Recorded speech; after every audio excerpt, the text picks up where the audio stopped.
Hello and welcome into Cooling Down on the Birds Broadcast Network. I'm your host, Sammy Miller, alongside your broadcasters, Ian Nicholas and Dylan Pescatore. Now, the Firebirds were unable to get it done against Cotuit, losing 6-1. Ian, what are your initial takeaways? My takeaways are there was a lot to like offensively. I know the one run might not show it in the box score, but loading the bases 3 times in this game, you don't do that because of sheer luck. You do it because you've been hitting a brick wall, and you do it because you have sheer will. This offense doesn't have quit, but it still needs to string together a few more key hits with runners in scoring position to come out with wins like this.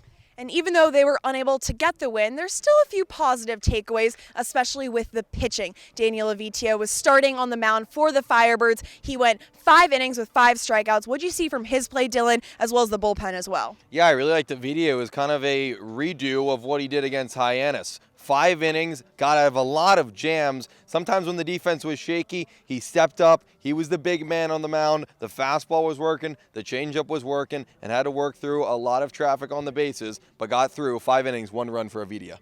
Now, one of the weaknesses for the Birds tonight was their defense as well as their 4 errors. Ian, what'd you see from their defense tonight? Well, 2 of those errors came on 1 play, so not like it really minimizes the number at all. If anything, it really just accentuates it because a run came across the board because of it. A little concerning. I mean, you played in Wareham a couple days ago. You committed a few errors there, and I think some of the guys chalked it up to the infield there, which is a bit of an interesting infield, to be perfectly honest. And then you come here, and it kind of translates again. So you just have to wipe it. Like Kelly Nicholson always says, put it in the past. Because these guys proved for the first 4 games of the year that the defense was not the problem. The pitching was the thing. The defense was the thing. So just get back to the fundamentals and don't overthink it.